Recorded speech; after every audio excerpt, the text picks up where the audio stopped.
जय हिंद, जय हिंद, जय Hind. Thank you, thank you.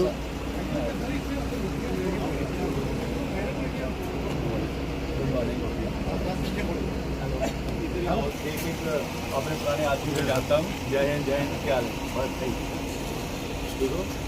जय हिंद साहब, क्या हाल है? जय हिंद, जय हिंद, जय हिंद। खेती है। हाँ, मेला में जितने बंदे आए थे नहीं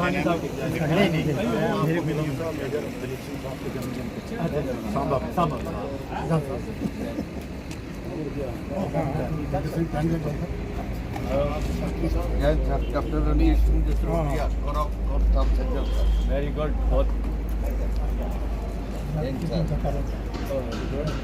केड़ी जैक लाई थी? जय हिंद सर। केड़ी डोगरा? 17 डोगरा। चलो, केड़ी जैक रहे?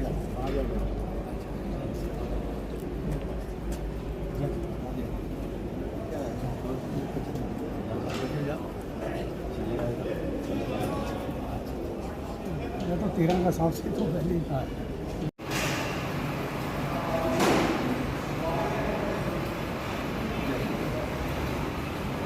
और इसके बाद इनका किया इन्होंने उसको आरोप किया जब तुम्हारा तो हम ये कहेंगे कि जब तक एकता हमारा कोई भी समाधान अगर हम किसी को आतंक मान नहीं दें उनको प्रेरणा दे सके आप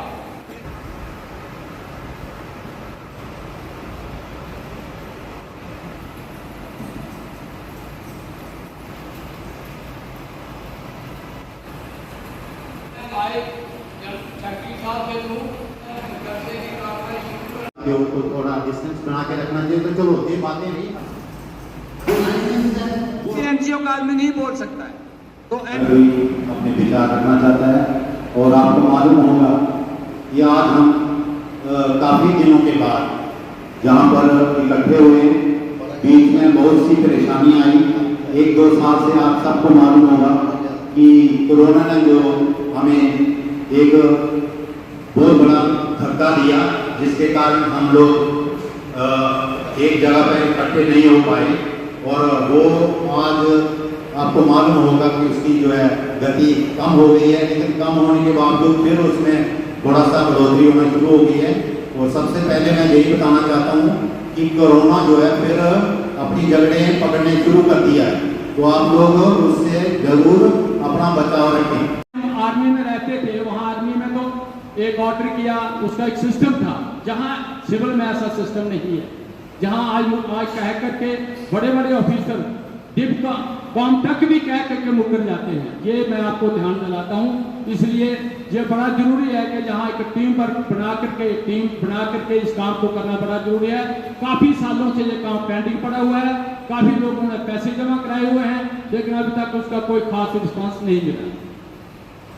देखिए, मैं lieutenant general Rakesh Kumar Sharma, president J&K ex serviceman league जो आमफला में है, मैं आज कठुआ डिस्ट्रिक्ट में आया हूँ। मेरे कठुआ डिस्ट्रिक्ट के इंचार्ज रिसालदार मेजर अंचल सिंह साहब मेरे साथ में खड़े हैं। और मैं ये कहना चाहूँगा कि J&K एक्स सर्विसमैन लीग एक सबसे पुरानी और सबसे बड़ी जो ऑर्गेनाइजेशन है, 1951 में ब्रिगेडियर घनसारा सिंह ने खड़ी की थी। और इसमें तकरीबन अभी 23,000 एक्टिव मेंबर हैं, 23,000। और हम लोग एक जितने भी सोल्जर्स हैं, वेटरन्स और वीर नारीज़ की आवाज़ है। जितने भी मसले हुए हैं आज तक हमारे जम्मू कश्मीर के बीच में, जो हमारे एक्स सर्विसमैन हैं, वीर नारीज़ हैं, उनको हमने गवर्नमेंट के साथ मिल लग के उनको सुलझाया है और उनको अंजाम तक लाया है। उसी कड़ी में, उसी श्रृंखला में आज मेरा ये दौरा यहाँ पर है। इससे पहले मैं ये कहना चाहूँगा कि ये मेरे लिए बड़ी फ़ख्र की बात है कि मैंने ये president J&K ex serviceman league का पद संभाला है। ये मैं कोई 2 महीना पहले संभाला था।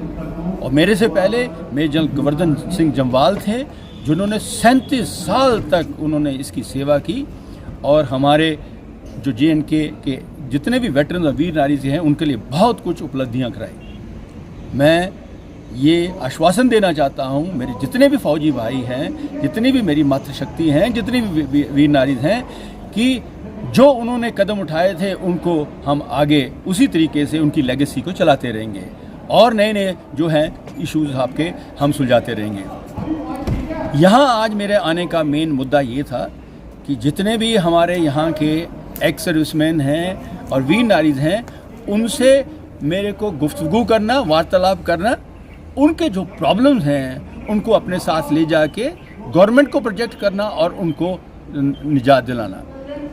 और साथ साथ में जो हमारे JNK एक्स सर्विसमैन लीग अभी बड़े बड़े कार्य कर रही है, जो पाइपलाइन में है, वो उनके बारे में इनको इन्फॉर्मेशन देनी कि ये सारी चीज़ें अभी हम लोग कर रहे हैं। मैं ये सोचता हूँ कि जो कठुआ डिस्ट्रिक्ट है ये एक बहुत ही बड़ा और बहुत ही इम्पोर्टेंट डिस्ट्रिक्ट है। ये एक स्ट्रेटजिक द्वार है जम्मू कश्मीर का। जो जम्मू कश्मीर में या मैं कहूँगा लद्दाख में जो भी कुछ होता है पहले वो कठुआ से गुजरता है। वो लखनपुर एक द्वार है, कठुआ एक वो डिस्ट्रिक्ट है जो दूसरी स्टेट के साथ में जुड़ता है। यहाँ पर बहादुरों की कमी नहीं, शहीदों की कमी नहीं रही है। इन्होंने बहुत कुछ हमारी आज मातृशक्ति हमारी वीर नारीज आई हैं और मैं ये कहना चाहता हूँ इनके प्रॉब्लम्स बहुत ज़्यादा हैं और जो एडमिनिस्ट्रेशन है हमारी, जो हमारे से हमारी जो जितनी कुर्बानियाँ हैं उनसे वो सहानुभूति लेती है। जो हमारे जो पार्टियाँ होती हैं वो लोग भी उसकी लेते हैं, देशभक्ति को उससे जगाते हैं और कई लोग तो सिर्फ वोट को भी जगाते हैं। लेकिन जो देना चाहिए एक फौजी को या एक वीर नारी को देना चाहिए वो पूरा नहीं मिलता। आज हमारे जम्मू कश्मीर में वो हाल है, हम 72 साल तक गुलामी करते रहे। ये 2019 अगस्त में ही जाके असली हमको आज़ादी मिली। तो लोगों में आशा की किरण है, हमारे फौजियों में भी है, लेकिन आज पूर्ण नहीं हो रखी है, उनमें अभी भी थोड़ी सी निराशा है। आपको 2-3 छोटी छोटी एग्जाम्पलें देना चाहता हूँ। जम्मू कश्मीर में अगर हम पूरे रेस्ट ऑफ इंडिया के साथ में मिले हुए हैं तो हमारी री एम्प्लॉयमेंट का जो कोटा है वो 6% आज भी क्यों है। और साथ में हमारी आप रावी पार करके जाएं वहाँ पर क्यों इस वक्त 13% है, हिमाचल में 15% क्यों है। क्यों नहीं हमें हमारा बराबर का हक मिलता फौजियों को। हमारे फौजी 32-35 साल की नौकरी में रिटायर होके आते हैं तो उनको क्या हम अलग हैं भारतवर्ष से? नहीं। आप देखिए अभी तक हमारे जितने भी शहीद होते थे उनको एक एक्स ग्रेशिया 5 लाख रुपए मिलता था। रावी के पार में उनको 50 लाख रुपए मिलता था। एक ही यूनिट का, एक को 50, एक को 5 लाख। ये कहाँ का इंसाफ है? आपने जम्मू कश्मीर का हमारा इतिहास नहीं देखा? हमारे जम्मू कश्मीर के जनरल जोरावर सिंह, हमारे ब्रिगेडियर राजेंद्र सिंह, हमारे जनरल बाज सिंह, जिन्होंने कि इतनी सी छोटी सी स्टेट को इतना बड़ा बना के उन्होंने बनाया था, इतनी कुर्बानियाँ दी हैं। हमारा ही एक ऐसा स्टेट है जिसको पाकिस्तान ने घेरा हुआ है, जिसका साथ में चाइना के साथ में भी लगता है। इतना स्ट्रेटेजिक है और सबसे ज़्यादा आतंक जो है वो हमारे यहाँ पर जम्मू कश्मीर में। तो हमारे लोगों ने इतनी कुर्बानियाँ दी, हम इतने स्ट्रेटेजिकली लोकेटेड हैं, तो हमको हमारे फौजी भाइयों को, हमारी वीर नारीज को कम क्यों? जितने भी हैं, चाहे री एम्प्लॉयमेंट है, चाहे उनके गैलेंट्री अवार्ड हैं, चाहे उनकी रिन्यूमरेशन है, सब कुछ उनके बराबर दिया जाए। ये मेरा पहली मांग है। दूसरा, अभी क्योंकि यहाँ पर ये यूनियन टेरिटरी बन चुकी है, सेंटर का यहाँ पर राज है, तो मैं ये कहूँगा सैनिक कॉलोनियाँ जिनको कि 20 साल से हमने 24 करोड़ रुपए गवर्नमेंट को जमा करा रखा है, हमारे फौजी जो शहीद भी हो गए हैं, हमारी लोग जिन्होंने वो किया वो हो गए, तो हमारी जो स्टेट एडमिनिस्ट्रेशन है, जो हमारी यूनियन टेरिटरी है, हमारी LG साहब हैं, ऐसा हुक्म दें ताकि जो रेवेन्यू अथॉरिटीज़ हैं जो केस हमारे पे कर रखे हैं उनको ख़त्म करके इस सैनिक कॉलोनियों को अगले 1 साल में बरकरार किया जाए। हमारा सैनिक वनस्पति 1993 में शुरू किया था, 98 में बंद कर दिया गया, जो सिर्फ वीर नारीज के लिए था। इंडिया में ऐसी कोई मिसाल नहीं है, रोल मॉडल था, तो उसको बंद कर दिया। प्रॉफिट में चल रहा था, एड वैलोरम टैक्स बढ़ा दिया हमारे ऊपर में। कहूँगा कि हमारी जो सैनिक वनस्पति है उसको दोबारा से मॉडर्नाइज करके दोबारा से रिवाइवल किया जाए। चौथा, हमारे एक्स सर्विसमैन जो है उनके पास में लाइसेंसेस वगैरह का बहुत प्रॉब्लम आ रहा है। उनके पास हथियार है, वो एक सेकंड लाइन ऑफ डिफेंस है, जहां हर जगह पुलिस नहीं पहुंच सकती, मिलिट्री नहीं पहुंच सकती, उनके लाइसेंस ही नहीं रिन्यू हो रहे। ये कैसी दुविधा है? जिन्होंने जो इतने डिसिप्लिन, जिन्होंने अपनी जान दे दी, उनके लाइसेंस भी नहीं आपने रिन्यू कर रहे हैं। साथ साथ में वो ठीक है, दूसरी फौज का और भी काम है, जैसे उनकी कैंटीन फैसिलिटी, ECHS वगैरह, इन सबों के ऊपर में हमको जोर देने की ज़रूरत है। अंत में मैं यही कहूँगा, बहुत कुछ करना बाकी है, और जिन्होंने अपना सब कुछ कुर्बान कर दिया, उन्होंने अपना जीवन दे दिया, उन्होंने जवानी दे दी, और तिरंगे को सलाम करते करते कई तो मर के लिपट के वापस आ गए। उनके लिए अगर नहीं करेंगे तो मेरे ख्याल में फौजी बहुत निराश हो गए। जय हिंद। Thank you.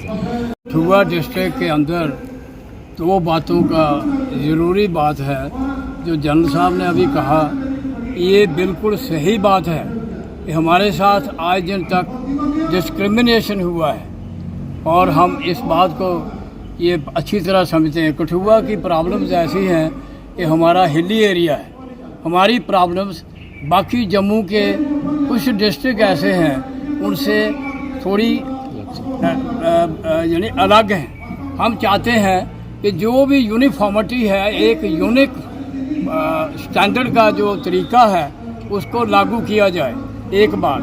दूसरी बात यह कि यहाँ पर ज़्यादातर जो स्ट्रेंथ है एक्सर्समैन की, जो कि 13,500 के करीब है, इस डिस्ट्रिक्ट के अंदर ज़्यादा JCOs, ORs, विडोज़, बार विडोज़ रहते हैं। उनको आने जाने के लिए, उनकी समस्याओं को हल करने के लिए बहुत कठिनाइयाँ पेश आती हैं। जिस जगह पर वो जाते हैं, चाहे वो रेवेन्यू डिपार्टमेंट है, चाहे वो ECH है, चाहे वो एडमिनिस्ट्रेशन है, जहाँ पर भी जाएंगे, चाहे वो जिला सैनिक बोर्ड है, वहाँ जहाँ भी वो जाते हैं उनकी कोई सुनवाई नहीं होती है। उनको बोला जाता है कि कल आना, परसों आना, 4 दिन के बाद आना। इस तरीके से वो दर बदर होते हैं। हम चाहते हैं हर एक को एक जैसा स्टैंडर्ड, हर एक को एक जैसा डेकोरम दिया जाए, स्वाय उनके जो कि डेकोरेटिव हैं, जो डेकोरेटिव पर्सनल्स हैं उनके साथ हमारा कंपैरिजन नहीं है। हम कहते हैं कि जो बाकी एक्सर्समैन हैं उनको सबको एक जैसा देकर, और डिप्टी कमिश्नर साहब से लेकर एडमिनिस्ट्रेशन तक जितने भी लोअर लेवल्स हैं वो उनको उनकी जगह दी जाए। और जो ये हमारी प्रॉब्लम्स हैं, डिप्टी कमिश्नर साहब हमारे प्रेसिडेंट हैं, उनको चाहिए हर महीने में हमारी मीटिंग जो लें, ताकि उनको अवेयरनेस पैदा की जाए कि एक्सर्समैन को, वीर नारी को, या इनको कौन कौन सी समस्याएं जो हैं वो हल पेश आ रही हैं, और जो उनका समाधान होता है वो कर सकते हैं। बाकी जगह पर तमाम कैंप वगैरह, अवेयरनेस कैंप लगाए जाते हैं, लेकिन हमारा जो एरिया है, ख़ास तौर पर हमने ये डिमांड की है कि जहाँ पर जो भी कैंटीन की फैसिलिटी है वो हिली एरिया के अंदर जो है उन लोगों को आना जाना काफ़ी मुश्किल है, वहाँ पर मोबाइल कैंटीन की फैसिलिटी जो है वो दी जाए।